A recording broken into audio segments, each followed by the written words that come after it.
چشات در باغ سبز به والا، عشق یعنی خودت بیا درد چشات به سرم. بی خودی به دلم سنگ نزنی، بی کبوتر دلم گفتم پر نزنی، از روی بوم قلبی که سهم منه، نباشی که قلبم شهر غمه. عشق یعنی چشات که نابترینه، چشام با هر چشی جز چشات غریبه.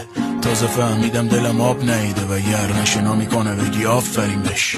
تو با همه برام فرق میکنی، میمیرم وقتایی که تب میکنی، نفس منی بری نفسمو قطع میکنی، فقط تو میتونی آسمونمو ابری کنی.